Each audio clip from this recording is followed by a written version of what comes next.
गोरखनाथ की वाणी के जे अद्भुत शब्द।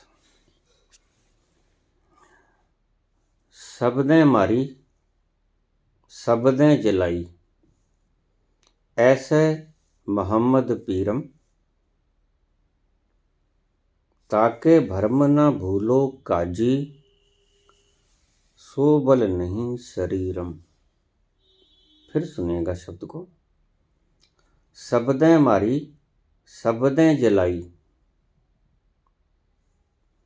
ऐसे मोहम्मद पीरम, ताके भरम न भूलो काजी, सो बल नहीं शरीरम।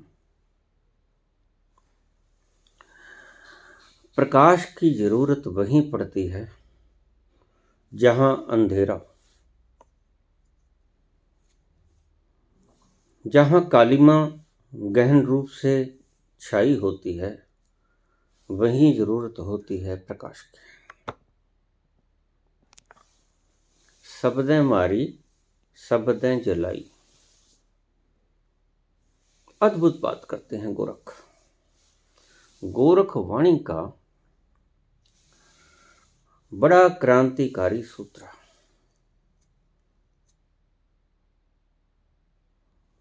मोहम्मद क्या करते थे? शब्द से आपके भ्रम को मारते थे और शब्द से जिलाते थे। किसे मारते थे? शब्दें मारी शब्दें जलाई। मारते थे आपके अज्ञान को, जलाते थे आपके ज्ञान को। शब्दों से, अपने शब्दों की छुरी से तुम्हारी इन बंधनों को काटते थे, और तुम्हारे बंधन बहुत हैं। ऐसा मत समझ लेना कि गोरखनाथ ने ये शब्द सिर्फ मुसलमानों के लिए कहे, तो आप गलत हो जाओगे। ये शब्द सभी शिष्यों के लिए कहे हैं, जो कि गुरु के चले जाने के पश्चात उनके शब्दों और उनकी शिक्षाओं का दुरुपयोग करते हैं, उनकी राह मोड़ देते हैं। शब्दों का सही यथार्थ में क्या मतलब है, ये निकाल नहीं पाते। शब्दें मारी शब्दें चलाई। गोरख कहते हैं कि वह शब्दों के छुरी से आपकी भौतिकता को मार देते थे। अभी आप भौतिकता में हो। देखिए, आपको किस बात में रस मिलता है? आपको रस मिलता है संसार में। और वो क्यों मिलता है? क्योंकि आपने संसार से परे का वो स्वाद एक बार भी नहीं चखा। अगर संसार से परे का वो स्वाद चख लेते तो सारी भौतिकता व्यर्थ हो जाती। भौतिकता को अपने शब्दों की छुरी से काटते हैं। कौन? मोहम्मद। शब्दें मारी शब्दें जलाई, ऐसे मोहम्मद पीरम। मोहम्मद पीर आपकी भौतिकता को अपने शब्दों की छुरी से काटते थे और आपके ही भीतर छिपी आध्यात्मिकता को जिलाते थे, प्रकट करते थे। ये उनका काम था। और ये ध्यान रखिएगा कि ये शब्द सिर्फ मोहम्मद के शिष्यों से मुखातिब नहीं, ये शब्द शिष्यों से मुखातिब है, गुरु चाहे कोई भी हो। ताके भरम न भूलो, इस भरम में मत भूल जाना हे काजी, ताके भरम न भूलो काजी, सो बल नहीं शरीरम। कहने का ढंग है, इस भरम में हे काजी भूले मत फिरो। आपके भीतर उतना बल नहीं है जितना जितना मोहम्मद के भीतर था। गोरख की यह वाणी बड़ी अद्भुत है।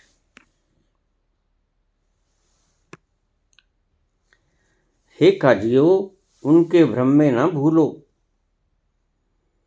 तुम उनकी नकल नहीं कर सकते। You can't imitate him. तुम्हारे शरीर में वह आत्मिक बल नहीं है जो मोहम्मद में था। बड़े प्यारे शब्द हैं।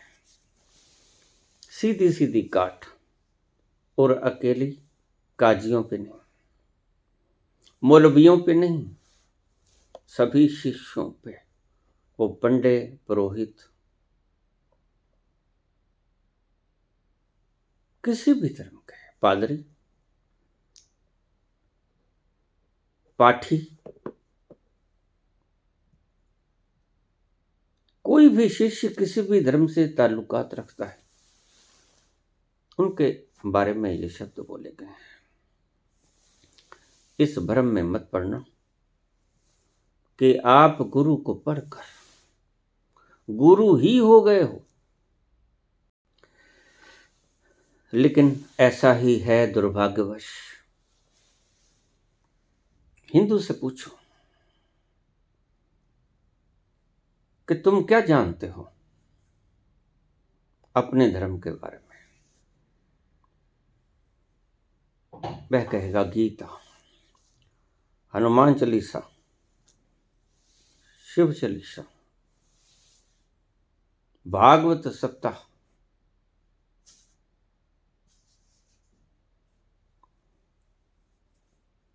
और भी न जाने क्या क्या, दुर्गा सप्तशती। हिंदू से पूछो, सभी नाम गिना देगा, और इन नामों का कोई अंत नहीं। वह बोलता जाएगा, तुम सुनते सुनते थक जाओगे। हिंदुओं ने तो बहुत से परमात्मा आगाज किए।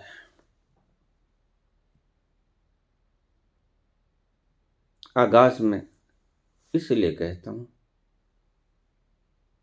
कि सचमुच में वो थे नहीं, जो बना दिए गए। आरंभ किया हिंदुओं ने 33 कोटि देवी देवता बनाए।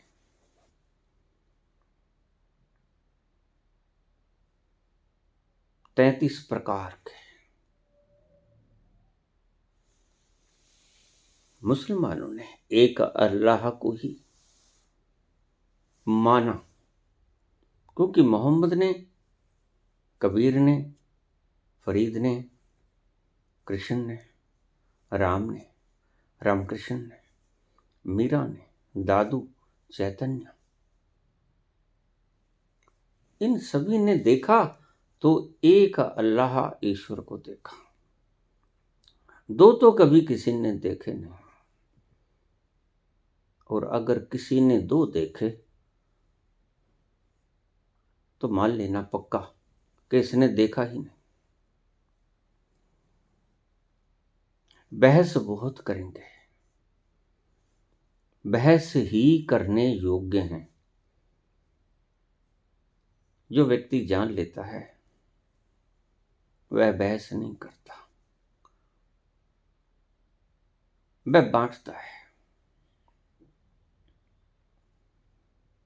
तुम परम प्रसन्न हुए, तुम प्रसन्नता के ऊपर बहस करोगे? नहीं। तुम परम धनवान हुए, तुम धन के ऊपर बहस करोगे? नहीं। तुम परम स्वस्थ को उपलब्ध हुए, तुम स्वस्थ के बारे में बात करोगे, बहस करोगे? स्वास्थ्य को बांटने की चेष्टा करोगे, खुशी को बांटने की चेष्टा करोगे। अगर तुम बंधन मुक्त हो गए तो तुम बंधनों पे बहस नहीं करोगे, बंधनों को तोड़ने की तजवीज बताओगे। ऐसे बंधन टूटेंगे, हम ऐसे बंधनों में बंधे हुए हैं। ये तुम्हारे ऊपर एक बंधन है। अभी मैंने कल ही कहा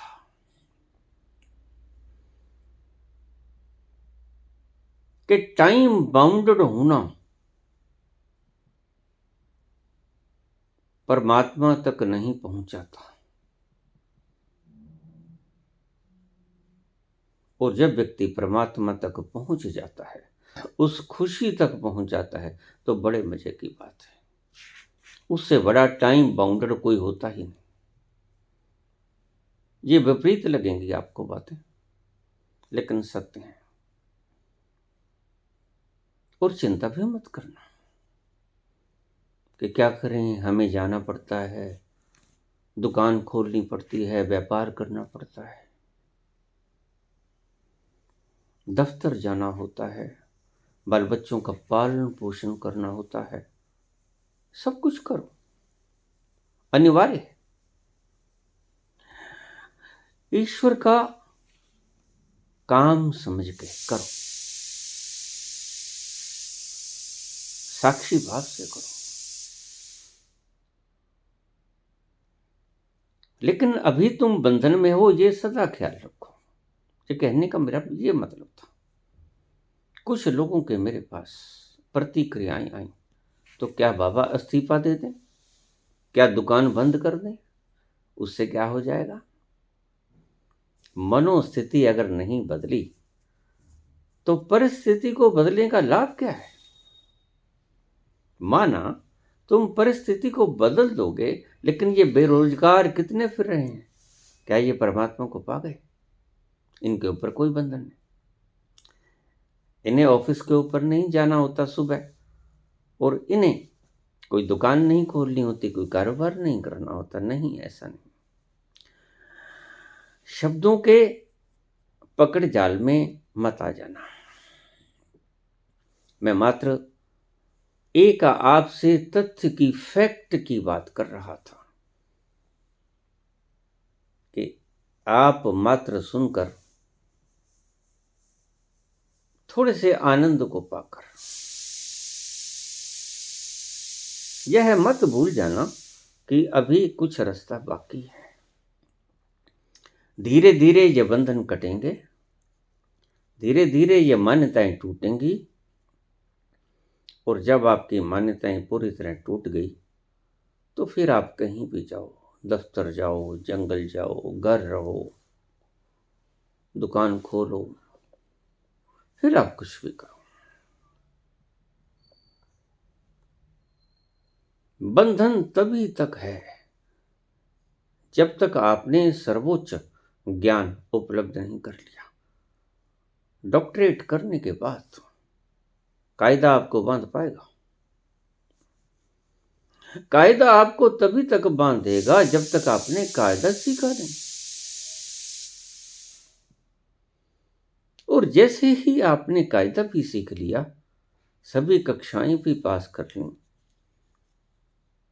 डॉक्टरेट कर ली, तो फिर ना कायदा बांधेगा, ना बैचलर डिग्री बांधेगी, ना मास्टर डिग्री बांधेगी, ना डॉक्टरेट बांधेगी। आप सभी से मुक्त हुए ना। जिसको आप पास कर लेते हो, उससे मुक्त हो जाते हो ना। अब भला किसी ने एमएससी कर लिया, एमए कर लिया, तो क्या वो एमए से मुक्त नहीं हुआ? हुआ। आप एक पक्ष पकड़ लेते हो। परमात्मा को जानकर व्यक्ति परमात्मा से भी मुक्त हो जाता है। इसको ध्यान में रखना बात को। जब तक आपको लक्ष्य सामने दिखता है, तब तक आपको श्रम करना पड़ता है। जब आपने लक्ष्य पा लिया, फिर आता है ठहराव। आपने कुछ बनना है। जब तक नहीं बने, तो आप बहुत उपाय करोगे कि मैं कैसे बन जाऊं, और जब बन जाओगे फिर आप मुक्त हुए, फिर आपको कुछ और परिश्रम करने को बाकी ना रहा, कुछ बनने को बाकी ना रहा।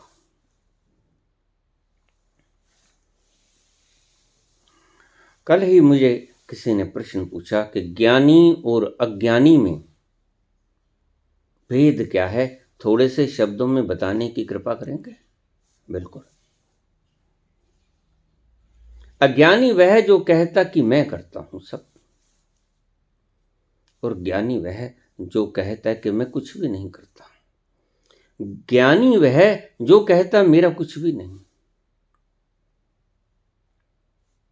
और अज्ञानी वह जो कहता है कि मेरा सब कुछ है और मैंने कुछ और भी पाना है। ज्ञानी कहता है कि ना कुछ मेरा है और ना कुछ पाया जा सकता है। अज्ञानी कहता है कि कुछ पा लिया है, कुछ पाने को बाकी है। यही फर्क है, दो शब्दों में कहूं तो। अज्ञानी के लिए पाने को सारा जहान है, और ज्ञानी को पाने के लिए पाने योग्य कुछ नहीं है, कुछ भी इस योग्य नहीं जो वह पाना चाहेगा। भगवान कृष्ण ने गीता में कहा है, हे अर्जुन, कुछ भी ऐसा नहीं है जो मुझे पाने योग्य है। क्यों? क्योंकि वह पूर्ण है। और कुछ भी ऐसा नहीं है जिसे मैं पा लूंगा तो बढ़ जाऊंगा। न कुछ पाने योग्य है, ना कुछ पाया जा सकता है। इसे ऐसा समझिएगा कि एक गागर है, पूरी भर गई है, एक बूंद भी नहीं समा पाती। तो गागर को कुछ और पाने योग्य कुछ होता है? नहीं, कुछ और उसमें आ ही नहीं सकता। वो इतनी भरी हुई है ऊपर तक कि अगर एक बूंद भी और गिरी तो वह बूंद बाहर छिटक जाएगी। इतनी भरी हुई है, एक बूंद भी अगर और डालेंगे तो वह उसके भीतर और समा नहीं पाएगी, भर गई पूरी की पूरी, फिर वो छलकेगी। और बुद्ध पुरुष के पास आचार्य उपासनम, जो कृष्ण ने कहा, उसके पास बैठ जाना, उसका अर्थ यही था। उसकी गागर इतनी भर गई है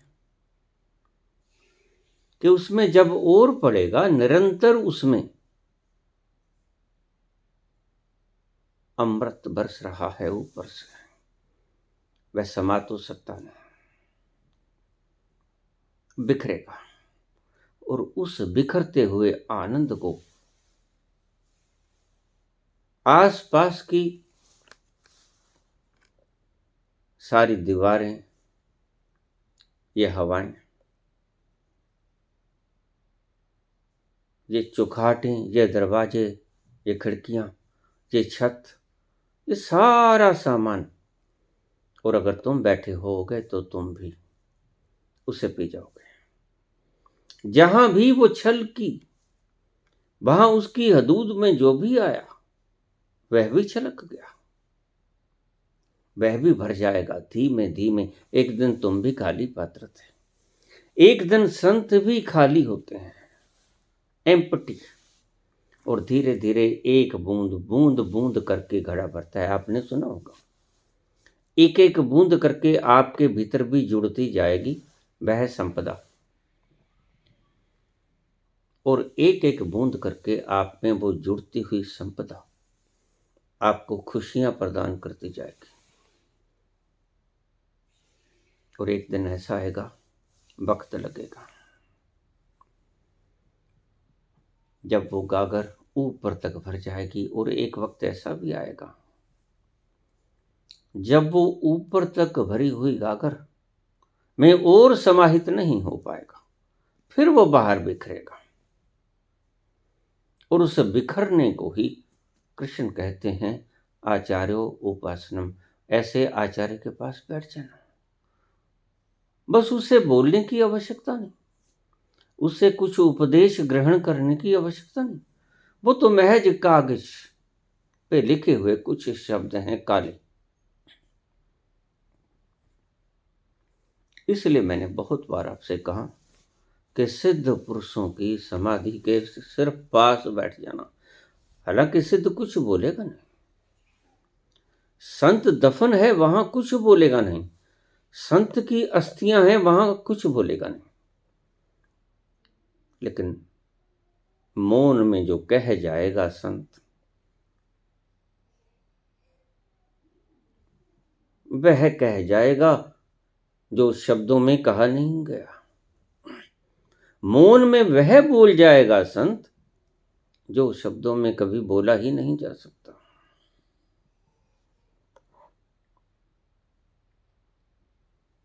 शब्दों की ताकत बड़ी छोटी है।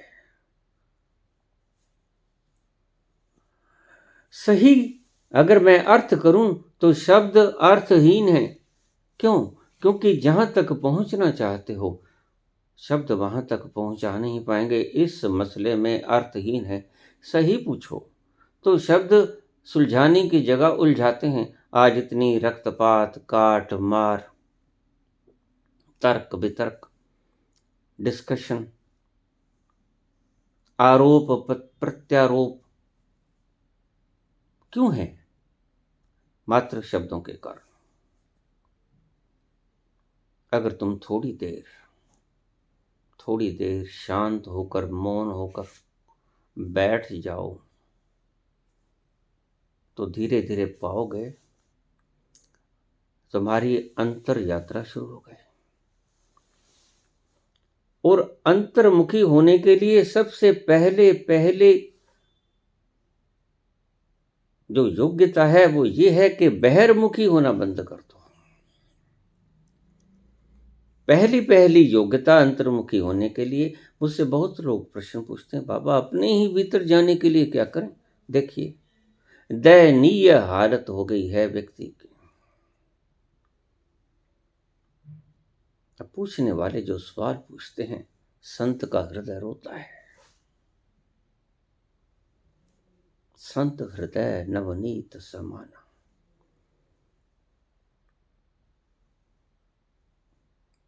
थोड़ी सी गर्माहट, उष्णता उसे पिघला जाती है, इसलिए वो बोलता है।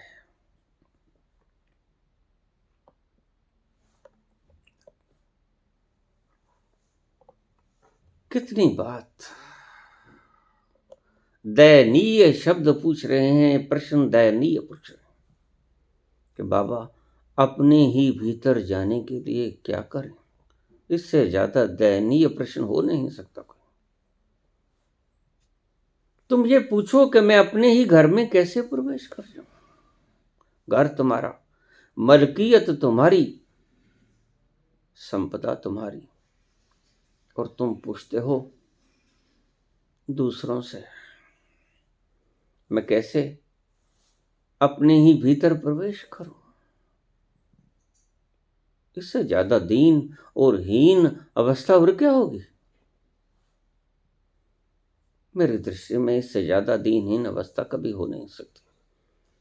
और मानवता, सारी मानवता आज इसी दीनता और हीनता के कगार पे खड़ी। कुछ नजर नहीं आता, कहां जा रहा है ये भी मालूम नहीं। ये रास्ता ठीक है गलत है ये तो छोड़ो, पता ही नहीं तुम्हें चाहिए क्या, तुम किसकी तलाश में हो। कुछ दिन पहले मुझे एक प्रश्न आया। ओशो कहते कि मैं अमीरों का गुरु। कितनी बुरी बात है, गरीब कहां जाएंगे। ओशो एक अद्भुत व्यक्ति हुए, उन्हें ठीक से समझा नहीं गया।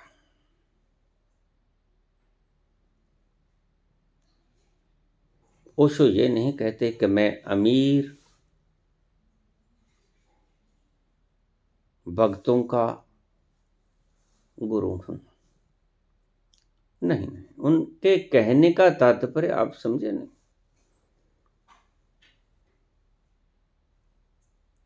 जो आत्मिक तल पे अमीर हैं, भौतिक तल पे अमीर नहीं, जो आत्मिक तल पे अमीर हैं। और देखिए, आत्मिक तल पे वो व्यक्ति अमीर होता है जिसने पहले भौतिकता का स्वाद चख लिया हो। सीढ़ी तो वही जाती है, जाना तो होता है बॉटम से, सीढ़ी एक सीढ़ी सीढ़ी चढ़ के फिर पहुंचा जाता है छत। तो ओशो ये नहीं कहते कि मैं अमीरों का गुरु हूं। ओशो भली भांति जानते हैं कि तुम तमन्ना तो कुछ और ही लेके आया हो। तमन्ना तो अमीर होने की लेके आए हो, तमन्ना तो किसी गद्दी को पाने की लेके आए हो, तमन्ना तो किसी पदार्थ में, कोई महल बंगला, कोई कार, कोई गाड़ी, कोई उच्च पदवी, कोई मान सम्मान, जमीन जायदाद, भरे हुए खजाने, तमन्ना तो इन्हीं की है। आए हो अध्यात्म से ढूंढने, रास्ता गलत पकड़ लिया, पटक गए।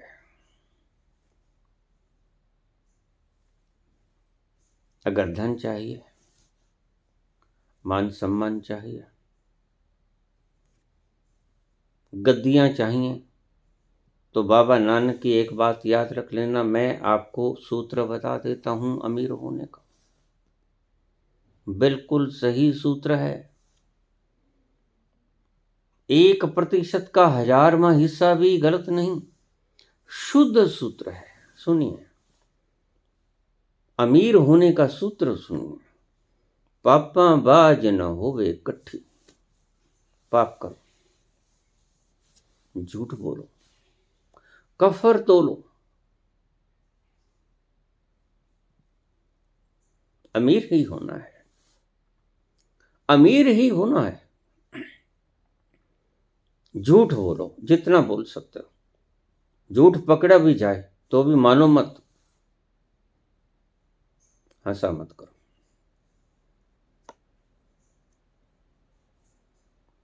मानो मत, झूठ पकड़ा भी जाए तो कोई बात नहीं, लेकिन झूठ बोलो, पाप करो। चाहे ऊंची सीढ़ियों की जगह मानवता की लाश ही क्यों ना प्रयोग करनी पड़े, चाहे छत पे जाने के लिए लाशों के अंबार के ऊपर ही सीढ़ियां क्यों ना बनानी पड़े,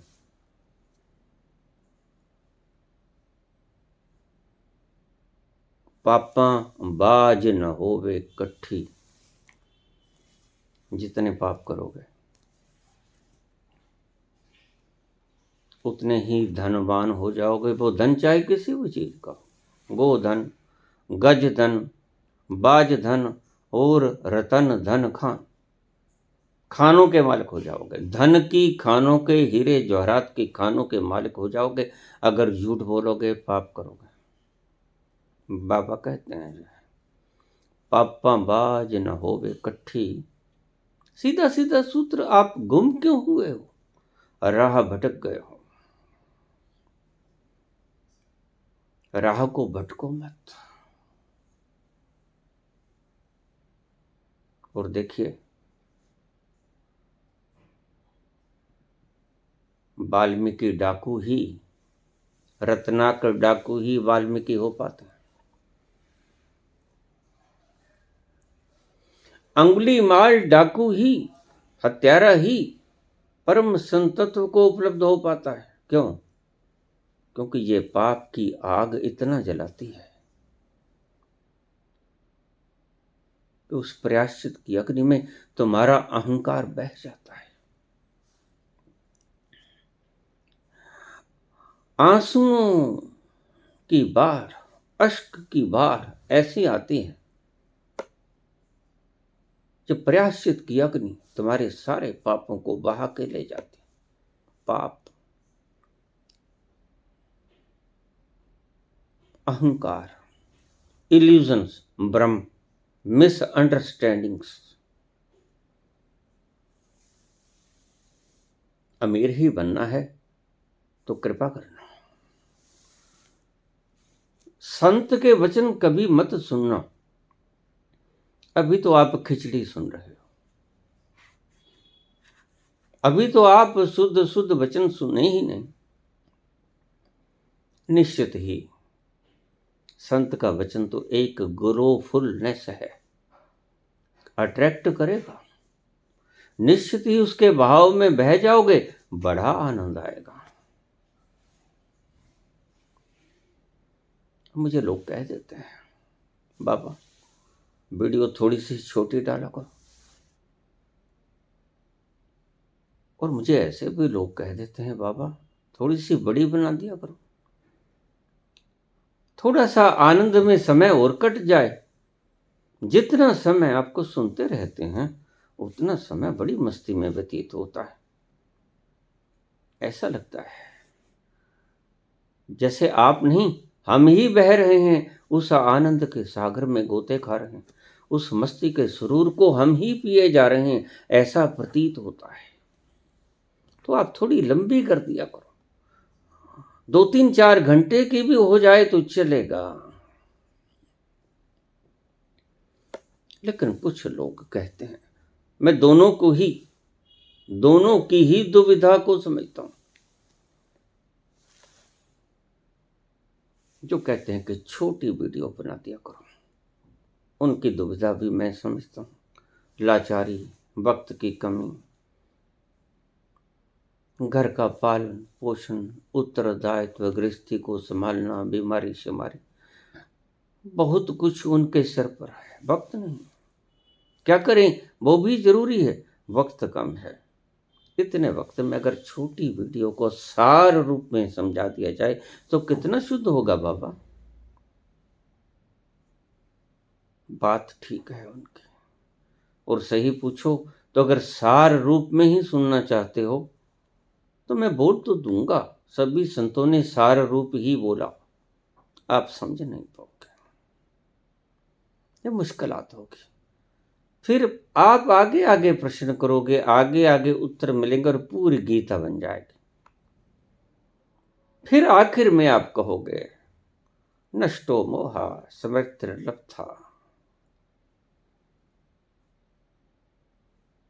तो मैं ये सब जानता हूं। दुखी हो, संसार में तप्त हृदय लेकर इंतजार करते हो बाबा की वीडियो कब आएगी, क्योंकि घंटा, आध घंटा, 1.5 घंटा आप लहरों में बहते हो बाबा के साथ, और ये बहना बड़ा सुखद है।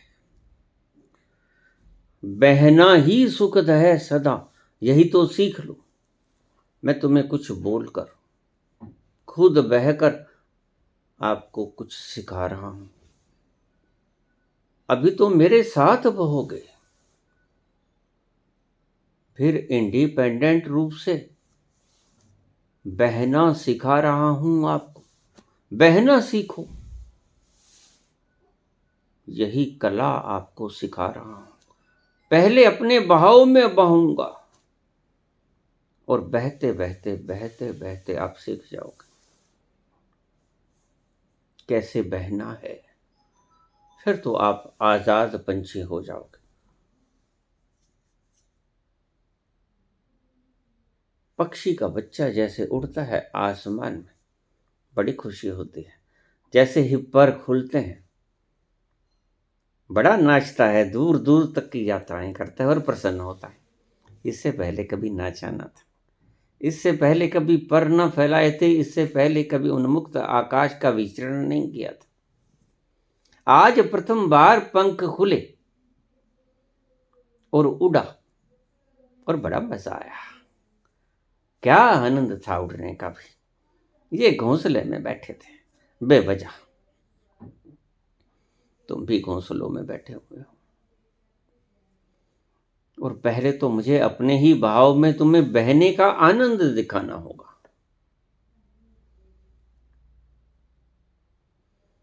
और जब तुम्हें बहने का आनंद आना शुरू हो जाए तो फिर तुम्हारी भीतर की उत्कंठा कहेगी कि कैसे बहें। और धीरे धीरे जब तुम उत्कंठित हो जाओगे, बहने के लिए तत्पर हो जाओगे, तो बहना तो तुम सीख ही जाओगे। बहने में कुछ नहीं करना होता, बहने में तो सब छोड़ देना होता है। बहने में तो ठूंठ हो जाना पड़ता है, मृतवत हो जाना पड़ता है।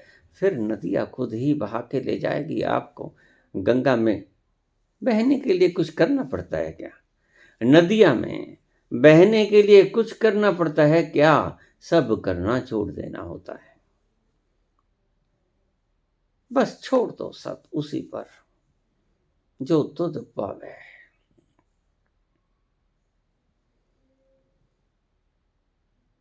पहले तो अपने बहाव में बहाकर आपको बहने का स्वाद चखाऊंगा, और जैसे ही आप बहने का स्वाद चख गए, फिर आप डिमांड करोगे, बाबा थोड़ी सी लंबी कर दिया करो, थोड़ी देर और बह जाया करें। लेकिन मैं गाहे बगाहे, जाने अनजाने, तुम्हें पता नहीं है, तुम्हें अपने साथ बहाने की कवायद सिखा रहा हूं। कुछ भी हो, मेरे साथ बहते बहते जब आनंद आएगा, तो तुम्हें पता ना होगा कि तुम मेरे परों पे सवार हो। ये उन्मुक्त वायुमंडल का स्वाद तुम मेरे परों पे बैठ के ले रहे हो। ये पर तो मेरे हिल रहे हैं, उन्मुक्त आसमान पे उड़ तो मैं रहा हूं, आपने तो सिर्फ परों के ऊपर महज बैठे हो। और ये बहने का आनंद जब आपको लत बन जाएगा, फिर आप रह ना पाओगे, फिर आप बहना सीख ही जाओगे। और जिस दिन आपने बहना सीख लिया, वक्त लगेगा। आह को चाहिए एक उम्र असर होने तक, कौन जीता है तेरी जुल्फ के सर होने तक। आह को चाहिए एक उम्र असर होने तक, कौन जीता है तेरी जुल्फ के सर होने तक। कौन जीता है? फिर तुम इंतजार नहीं करोगे, ये करना वो करना ये करना, सब विधियां छोड़ दोगे। बहने का आनंद मात्र आ जाए, और जब मैं आपको बहाऊंगा अपने बहाव में, तो आपको वो बहने का आनंद भीतर तक कचोट जाएगा। आपने वो रस पी लिया जो अंत से उमड़ा था, आपने वो अमृत रस का पान कर लिया जो आकाश मंडल से गिरा था। और जब जैसे भी कोई व्यक्ति आकाश मंडल का रस, भीतर से उठा हुआ उमड़ा हुआ आनंद का रस थोड़ा सा चख लेता है, दूसरों के पंखों के ऊपर बैठकर भी उड़ने का स्वाद ले लेता है, बहने का स्वाद ले लेता है, तो फिर उसके भीतर की तमन्ना जागृत होती है, क्यों ना मैं खुद ही ये सीख जाऊं। बड़ा आनंद देता है बहना। इसलिए मैं बार बार कहता हूं, करना छोड़ो, होना सीखो। बनना छोड़ो, होना सीखो। और होने में जो आनंद है, वो बनने में कहां। तुम बन तो कुछ भी जाओ, आज तक कितने क्या क्या बने हैं।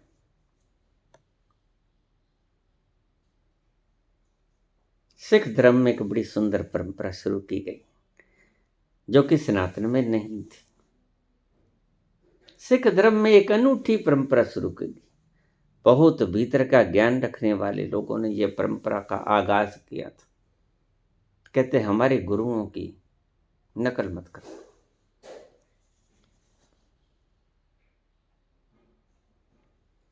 हमारे गुरु ऐसा वस्त्र पहनते थे, ऐसे हथियार रखते थे, ऐसा चलते थे, ऐसा कुछ करते थे, उसकी नकल मत करना। तो क्या करें, हम तो राम बन जाते हैं, हम तो कृष्ण बन जाते हैं, लीला दिखलाते हैं। लेकिन सिख धर्म ने सबसे पहले ये आगाज किया कि देखना हमारे गुरु कैसे वस्त्र पहनते थे, मुखौटा लगा के आप हमारे गुरुओं जैसा दिखने का काम मत करना। कारण क्या था इसके पीछे, शायद वो भी नहीं जानते। कारण यही था कि दिखावा बंद था, और आज सारी दुनिया दिखावे में उलझी पड़ी। ये त्रिपुंडधारी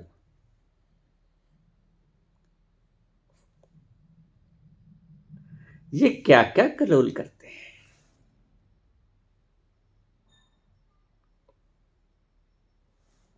वो कहते हैं कि वैसे जिस तल पे बाबा गए उस तल पे पहुंच जाना, नकल मत करना। और ये वस्त्र ऊपर का आलेपन है, इन वस्त्रों को त्याग देना, इन वस्त्रों को ग्रहण करने की चेष्टा मत करना, वो नकल हो जाएगी। डोंट इमिटेट, नकल मत करना, नकलची बंदर मत बनना। खुद के तत्व में समाहित होना, खुद के तत्व में प्रवेश करना, अपने ही भीतर उतर के खुद के भीतर ही बैठ जाना, स्थिति प्रज्ञ हो जाना। लेकिन किसी की नकल मत करना, हमारे गुरुओं की नकल मत करना। हमारे गुरु जिस तल पर पहुंच गए थे उस तल पर पहुंचने की चेष्टा करना। और सिख का मतलब ही यही था, जो ये सीख जाए कि जिस तल पे गुरु है मैं भी वहां पहुंच जाऊं, बड़ा आनंद है उस तल पर। स्वादिष्ट झरने बहते हैं, आनंद के अमृत सरोवर बहते हैं वहां।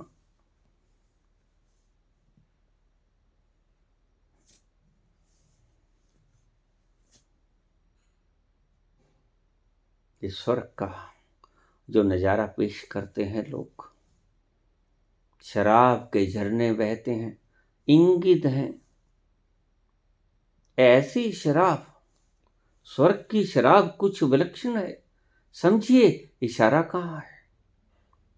तुम्हारी शराब तो आज पी कल उतर जाएगी, लेकिन स्वर्ग की शराब कुछ अद्भुत अलौकिक स्वाद रखती है। वह स्वर्ग की शराब आपको एक बार पी लो तो फिर कभी उतरती नहीं। जिन्हें नशे जहान दे उतर जान पर बात, नाम खुमारी नानका चढ़ी रहे दिन रात। ये स्वर्ग की शराब ऐसी है कि दिन रात चढ़ी रहती।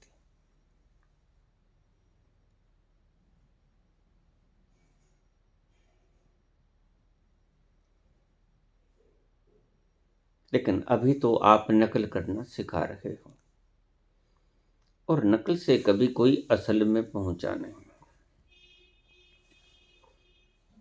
ज्यादा संभावना है कि आप नकल के साथ चिमट ना जाओ। ये मुश्किलात बनी रहती है नकल को करने में। आप गुरु बन के बैठ जाते हो, नकल है, फिर आपको पुजवाने की खुद को आदत पड़ जाती है। आपका तल तो वही है,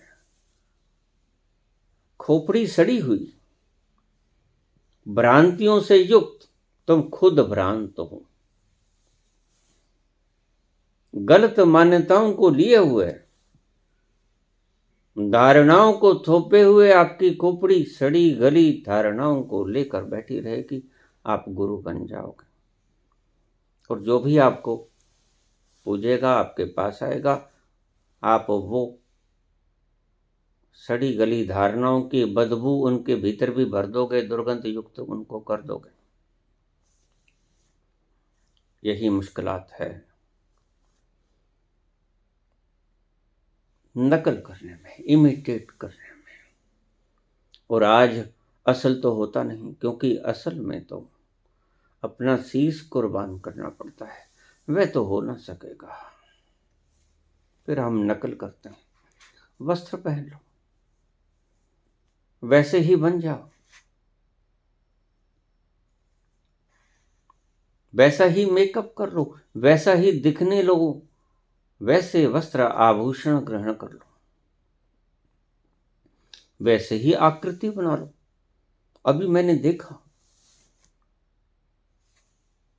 एक व्यक्ति हनुमान जी की तरह मुंह फैलाए बैठे हैं। मैंने कहा, इसने हनुमान जी देखे हैं? हनुमान जी ने कभी मुंह फैलाया है? मैंने जब प्रथम बार हनुमान जी के दर्शन किए तो मुझे उनकी पूंछ नजर नहीं आई। मैंने पूछा कि आपकी पूंछ कहाँ है? कहते पूंछ तो होती ही नहीं।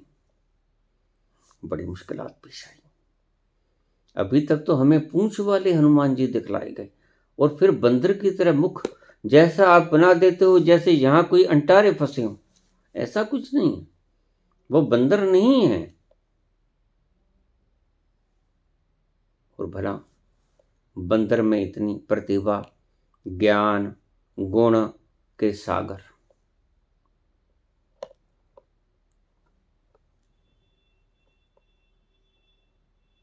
इतनी बुद्धि बंदर में होती है। बंदर एक ही काम कर सकता है क्योंकि बुद्धिहीन होता है। मानव के समान उसमें बुद्धि होती ही नहीं, इसलिए वो इमिटेशन कर सकता है, वह नकल कर सकता है।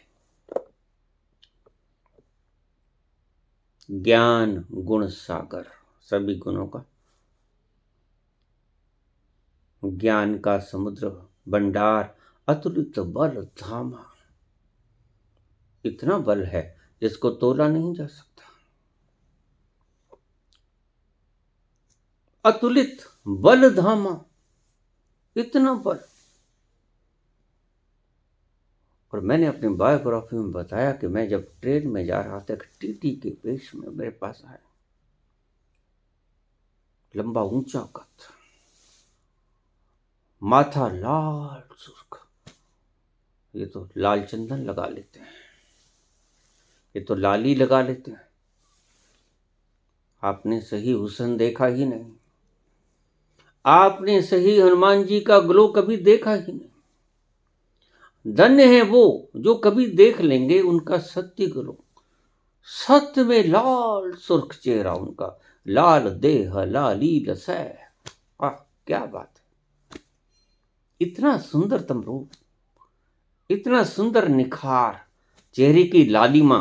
कोई रंग नहीं पोते हैं, कोई गुलाल खेल के नहीं आए हैं, लेकिन लगता ऐसे है जैसे गुलाल खेल के आए। स्वभावतः ये ग्लो भीतर से आया है, स्वभावतः ये खुशी, ये प्रसन्नता भीतर से आई।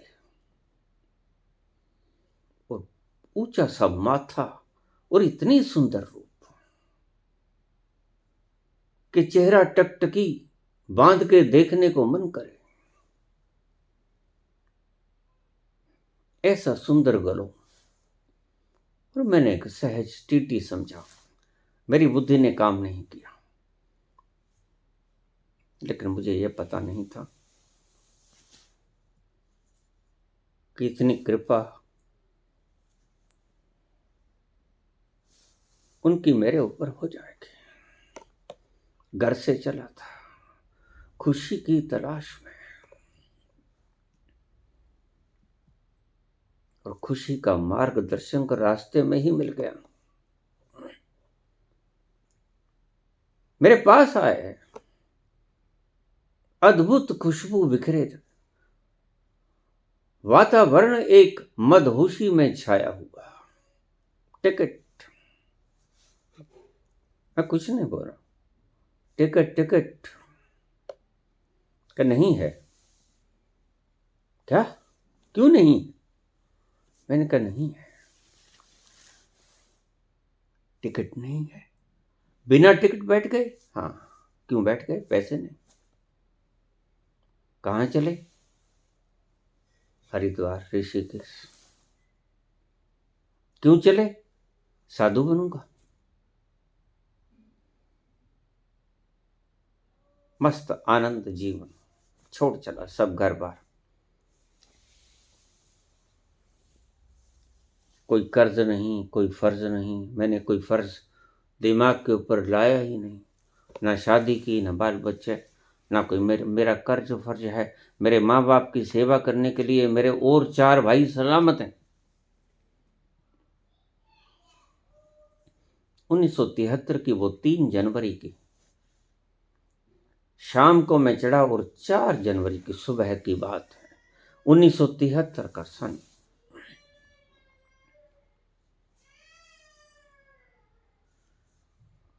कहाँ से आए? मैंने कहा पंजाब, गिदड़बास।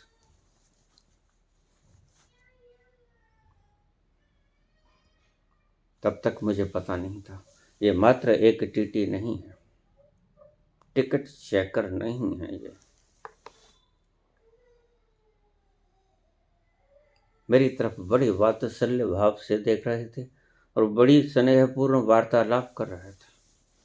क्या करोगे? सपाट सुंदर शब्द।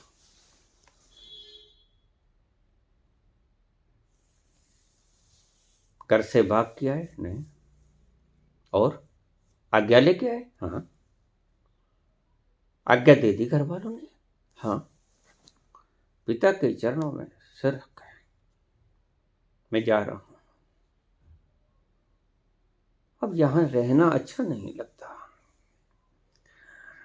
बाजाए इस मोहब्बत से उठा लो पान दान अपना, अब यहां नहीं रह पाऊंगा, नहीं जी सकूंगा यहां।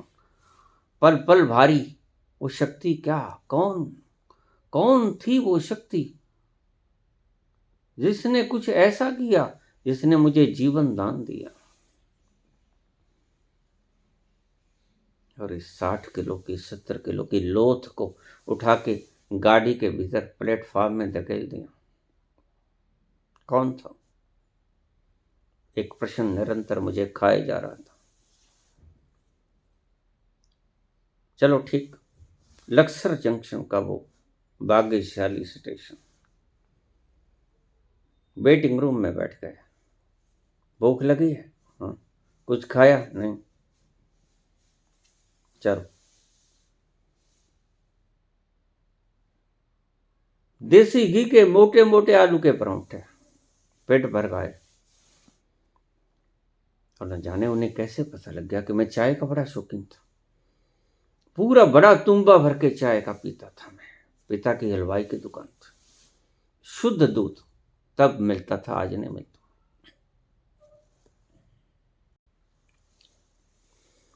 बिल्कुल तृप्त हो गया। रात भर का भूखा था, न शाम की रोटी खाई थी, न चाय पी थी, पैसा ही नहीं था। थोड़े से पैसे थे, मेरी गीता वगैरह मैं पढ़ा करता था, वो मैं रद्दी के भाव बेच के आया था, तो बचा के रखे थे। कुछ ज्यादा सर्दी का दिन था, 3 जनवरी की रात बड़ी ठंडी होते हैं।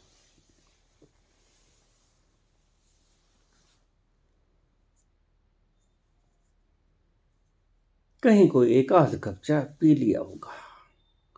ज्यादा वस्त्र भी ना थे शरीर पे, और मुझे अभूतपूर्व मार्गदर्शन मिला।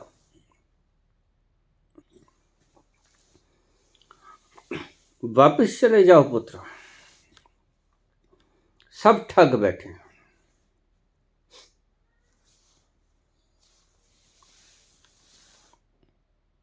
नहीं जाऊंगा। बच्चा था, मात्र 20 वर्ष की उम्र,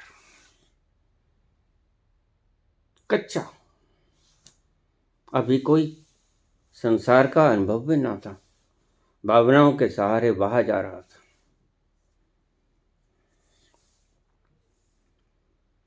देखो, मैं तुम्हें टिकट ले देता हूं, यहां दूसरी गाड़ी खड़ी है, तुम बठिंडा चले जाओ। नहीं जाऊंगा। बच्चों की जिद, और नहीं गया। उन्होंने अपना रूप दिखलाया। जानते हो मैं कौन? मैंने कहा तुम टिकट चेक करो। उन्होंने अपना असली रूप दिखाया। अद्भुत।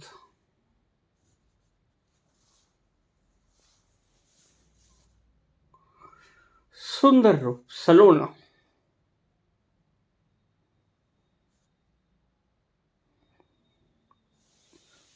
जिसको देखकर आत्म तृप्ति मिलती है।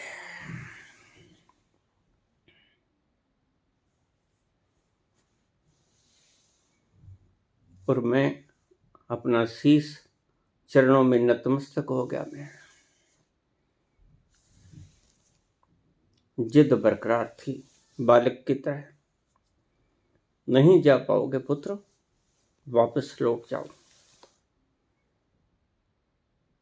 तुम जो पाना चाहते हो घर बैठे ही पाओगे, जाओ वापस चले जाओ। तुम्हारे माता पिता इंतजार कर रहे।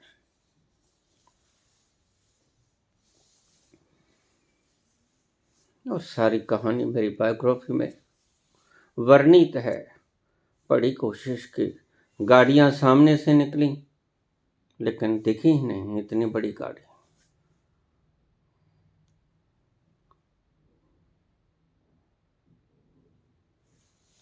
जो बच्चा दूर से एक मच्छर को देख लेता था, छोटे से मच्छर को, वह इतनी बड़ी गाड़ी को नहीं देख सका। 2 गाड़ियां आई ऋषिकेश के लिए, लेकिन मैं हरिद्वार के स्टेशन के ऊपर बैठा रहा।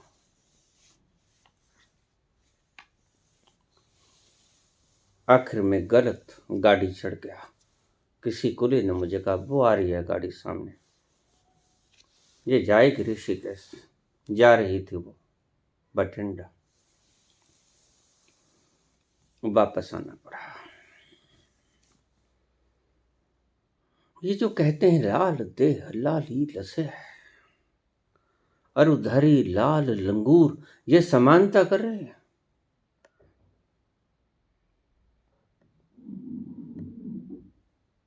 सिर्फ बता रहे हैं, हम जैसा कहें कि उसकी गालों का रंग सेब जैसा लाल, बस ऐसा। जैसे लंगूर का मुख लाल होता है, ऐसे जैसे लाल लंगूर होता है, ऐसा लाली। लेकिन वो गलोथी और कपी नहीं है, बंदर जाति के नहीं है। इसलिए मैं कहता हूं तुलसी को मूर्ख कहता हूं। तुलसी ने देखे नहीं, मेरे से क्या छुपाएंगे। जिसने देख लिया वही तो मूर्ख कहने की क्षमता रखता है।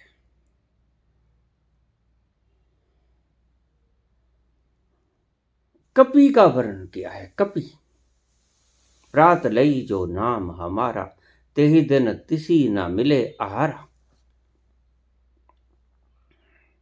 जिस रामचरितमानस में तुलसीदास ने कपी लिखा, वो हनुमान जी कपी नहीं है, मानव है, मनुष्य है। और ऐसी कोई सिद्धांत नहीं जो मनुष्यता के ऊपर चेतना का विकास होता है। लेकिन ऐसा नहीं कि मनुष्यता के ऊपर देवी देवता, और देवता से फिर पीछे क्यों आना पड़ता है। क्यों तरसते हैं ये लोग।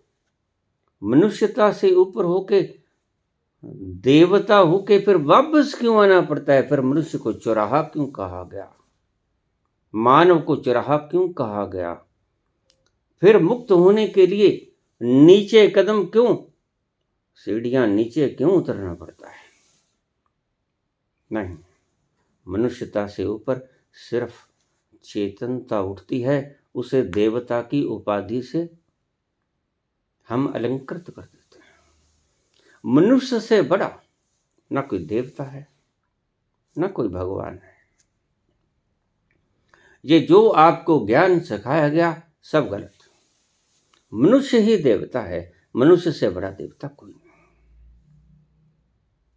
और मनुष्य ही भगवान है, मनुष्य का अंतस भगवान है। मनुष्य बाहर से देवता है, यानी व्यवहार में देवता है। मनुष्य व्यवहार में देवता है और अंतस में, अपने अस्तित्व में, अपने होने में, अपने बीइंग में वह परमात्मा है। ये 2 ही तल है मनुष्य के। कोई ऐसा नहीं कि मनुष्य ऊपर उठकर देवता बनता है और फिर देवता से मुक्त होने के लिए, ये सब बकवास है, झूठ है। क्यों उठेगा ऊपर, और फिर ऊपर उठे नीचे कैसे आएगा। चेतना कभी नीचे नहीं आती। मनस नीचे आता है, चेतना कभी नीचे नहीं आती। मन नीचे आता है, मन ही ऊपर जाता है। ये मन का स्वभाव है ऊंच नीच, चेतना का स्वभाव नहीं। चेतना जिस तल की ऊंचाई छू गई, बस आप अगर मर भी जाओगे, इस जीवन में जिस चेतना के उच्चतम स्तर को आपने छू लिया, वहां पर आप प्रतिष्ठित हो गए। अगला जन्म वहां से ही शुरू होगा। ऐसे ही आपकी कॉन्शियसनेस का विकास हुआ है सदा से। और जो एक दफे मनुष्यत्व की चेतना से ऊपर उठ गया, वह वापस नहीं आता। ये धारणा गलत जिसने भी बनाई, जो भी बनाई, वो गलत। मनुष्य से ऊपर की कोई अवधारणा है मात्र, सही नहीं है, मात्र अवधारणा। मनुष्य के ऊपर की चेतना होती है, लेकिन होती मनुष्यत्व में है। चेतना बढ़ती है, पशुता के तल पर आ सकती है। चेतना से कहता हूं मैं, शरीर पे। चेतना पशुता की तल पर आती है जब हम काम, क्रोध, लोभ, मोह, अहंकार के, ये सांड होता है। कितना अहंकार होता है। दो सांड अपने आसपास रह नहीं सकते, दोनों में अहंकार होता है, माथा बिड़ाते हैं। काम, क्रोध, कितना क्रोध होता है। कितने खूंखार होते हैं कुछ जानवर, कुछ कितने प्यारे होते हैं खरगोश जैसे।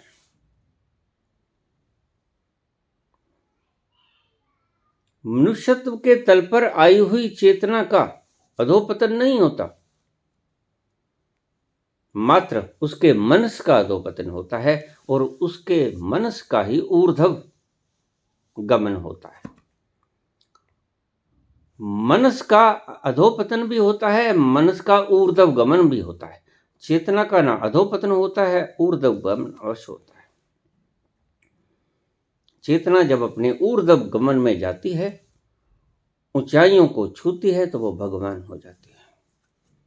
जैसे ही तुम अंतर्मुखी होगे, बहिर्मुखी को त्याग कर ही कोई व्यक्ति अंतर्मुखी हो सकता है,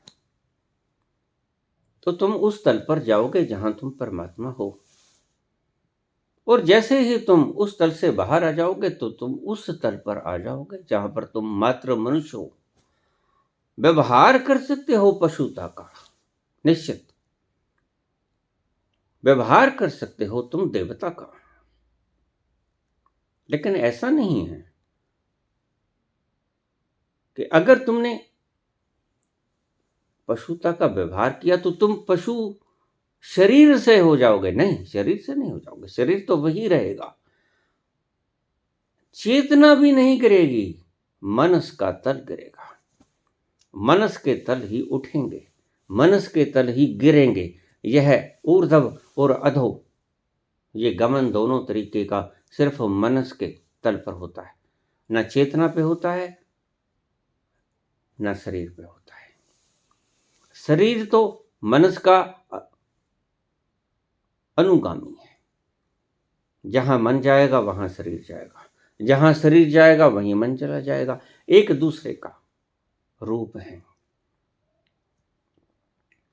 मन शरीर का सूक्ष्म रूप है, शरीर मन का स्थूल रूप है।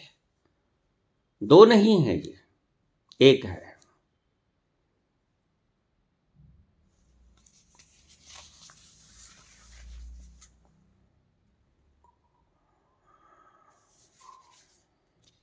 सभी धर्मों के लिए कह रहे हैं गोरखनाथ,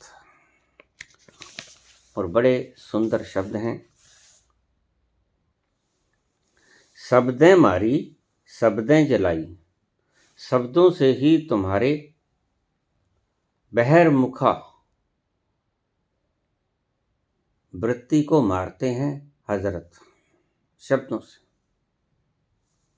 शब्दें जलाई, शब्दों से ही तुम्हें बहिर्मुखी से अंतर्मुखी तक की यात्रा कराते हैं हजरत।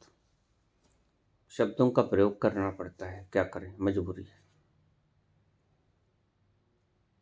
कहीं दर्द हो रहा है तो भी बोल के बताना पड़ेगा या समझाना पड़ेगा, वो भी एक शब्द ही बन जाएंगे। ऐसे मोहम्मद पीरम, मोहम्मद ऐसे पीर हैं,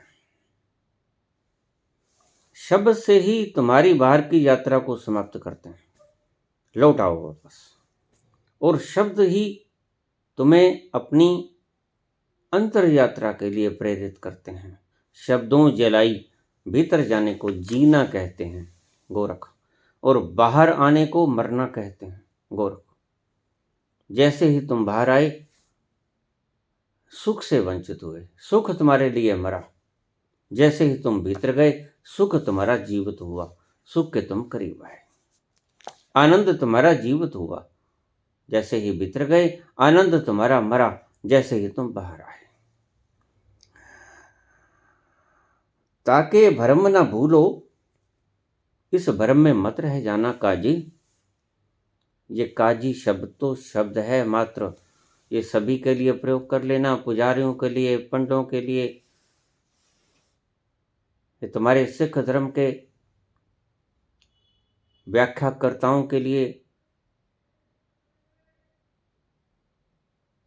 पादरियों के लिए, पुरोहितों के लिए, सबके लिए शब्द कर लेना। काजी शब्द मात्र काजियों के लिए नहीं है, मात्र मुसलमानों के लिए नहीं, सभी धर्मों के लिए समान रूप से बोली गई बात है।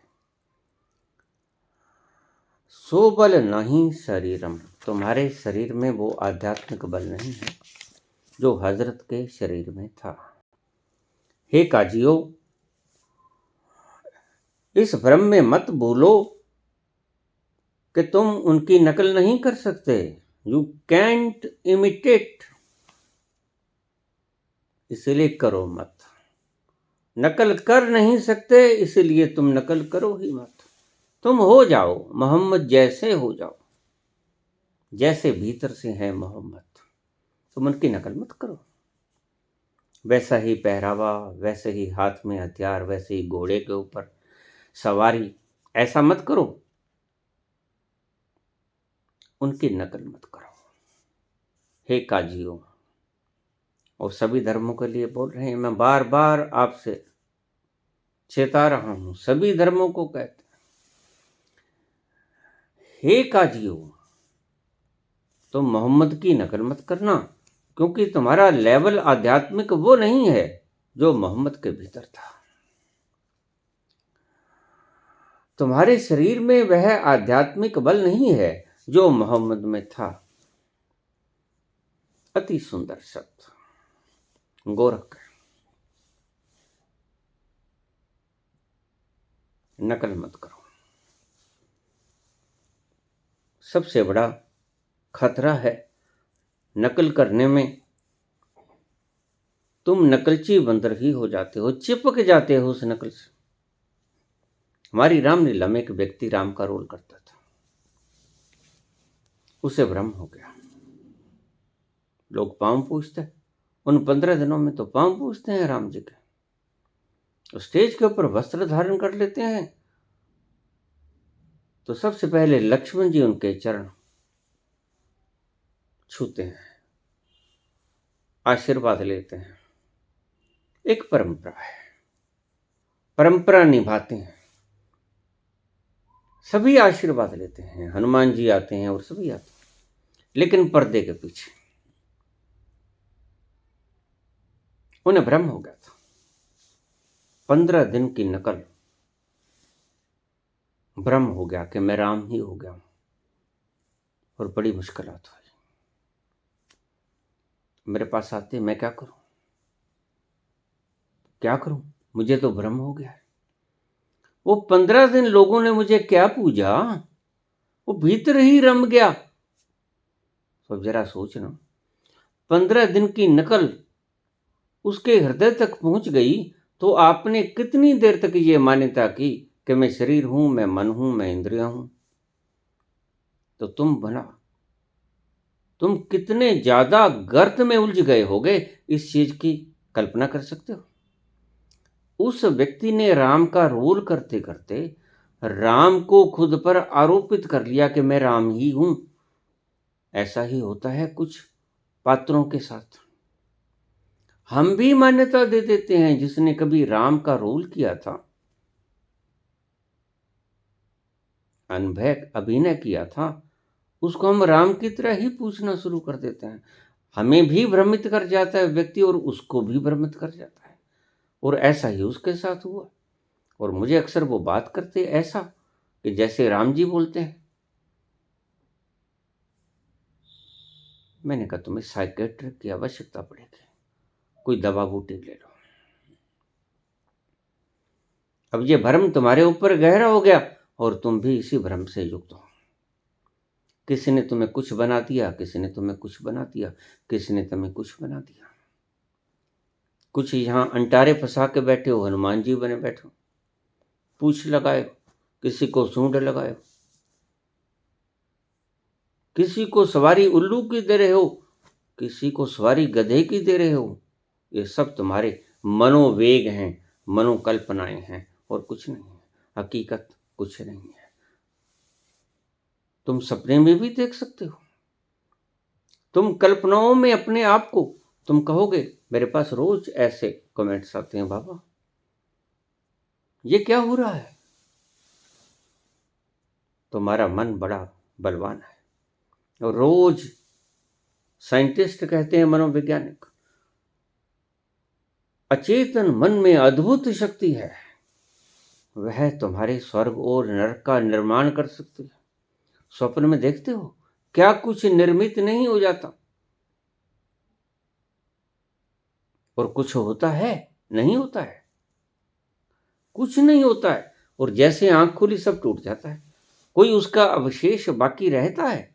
स्वप्न का अवशेष जागने के बाद कुछ कभी देखा किसी ने? नहीं देखा, होता ही नहीं ऐसा। ऐसे ही तुम्हारी मान्यताओं से मात्र भ्रम होता है और कुछ नहीं होता है। इन भ्रमों को तोड़ो, यही बात कहते हैं गोरख। इन भ्रमों से बाहर आओ हे काजी, क्योंकि तुम वो नहीं हो जो हजरत थे। और सभी से कहा गया है, तुम वो नहीं जो राम थे, तुम वो नहीं जो कृष्ण थे, जो हनुमान थे, वो तो नहीं हो तुम सभी बाहर आ जाओ। तुम सभी अपनी अपनी कल्पनाओं में खोए हुए हो, और तुम मूढ़ हो, तुम मूर्ख हो, तुम मान्यताओं से ग्रसित गले सड़े अपने आप को शुद्धतम रूप में प्रकट करने की इमिटेशन करते हो। तुम हो नहीं वैसे। यही कहते हैं गोरख। हे काजी, तुम वो नहीं हो, तुम हजरत बन नहीं सकते। You can't imitate him. इसलिए कोशिश ही मत करो। लेकिन तुम्हें सिर्फ प्रताड़ित ही नहीं करते, तुम्हें रास्ता भी दिखलाते हैं। इमिटेशन को छोड़ो, मोहम्मद जैसे ही हो जाओ। जहां मोहम्मद थे प्रतिष्ठित, जहां कृष्ण थे, कबीर थे, नानक थे, सभी थे, जिन्हें हम संत कहते हैं, अवतार कहते हैं, नाम कुछ भी देते हैं, तीर्थंकर कहते हैं, परमात्मा कहते हैं। वो जिस तल पर थे, जिस तल से बोले, उस तल पर चले जाओ। बस यही कहने का मतलब है, और कुछ नहीं। और मसला सारा मान्यताओं का है। गलत मान्यताएं पहले तोड़नी होगी।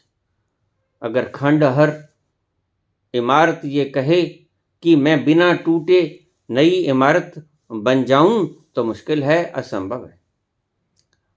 पुरानी इमारत को, खंडहर को तोड़ना होगा, जड़ मूल से नष्ट करना होगा, एक एक ईंट उखाड़नी होगी, फाउंडेशन से। नई फाउंडेशन, नई नींव खोदनी होगी, और नींव से उठेगा तुम्हारा अस्तित्व का आगाज। नींव खोदो, ऊपर नया महल बनाओ। इसी तरफ इशारा कर रहे हैं गोरखनाथ। भूलो मत, भ्रम में मत पड़ो। तुम नहीं हो सकते मोहम्मद, तुम नहीं हो सकते राम कृष्ण। सो लीलाएं करो, पागल हो सकते हो और राम नहीं हो सकते। पागल हो सकते हो, कृष्ण नहीं हो सकता, कबीर नहीं हो सकते, नानक नहीं हो सकते। नानक हो सकते हो तभी जब नानक जहां से बोलते हैं, जिब फरमाए तिब तिब पा, जिस ए लिखे तिस सिर ना। जो ये बोल रहा दिखता है आपको, वो नहीं बोल रहा है। ये जो फरमान किया जाता है उस तत्व के द्वारा, उस मालिक के द्वारा, ये उसका फरमान है, मेरा मत मान लेना। देखिए अब कितनी आपकी मान्यताओं को तोड़ते हैं बाबा, लेकिन आप कहाँ मान्यताओं को टूटने देते हो।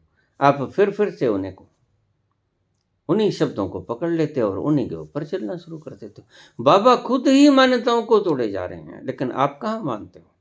आप फिर उन्हीं मान्यताओं को जकड़ लेते हो, क्योंकि वो आपके मन के अनुरूप मिलती हैं आपको। उनमें कोई तब्दीली नहीं होती, आपके भीतर कोई क्रांति नहीं होती, आपको बदलाव नहीं करना पड़ता, आपके अहंकार को मरना नहीं पड़ता, आप जस के तस बने रहते हो। यही बात कह रहे हैं गोरख कि काजी तुम नकल मत करना, तुम नकल कर ही नहीं सकते, तुम हजरत हो नहीं सकते, तुम हजरत बन सकते हो नहीं सकते। हजरत का मुखौटा लगा सकते हो, राम कृष्ण हनुमान का मुखौटा लगा सकते हो नहीं सकते।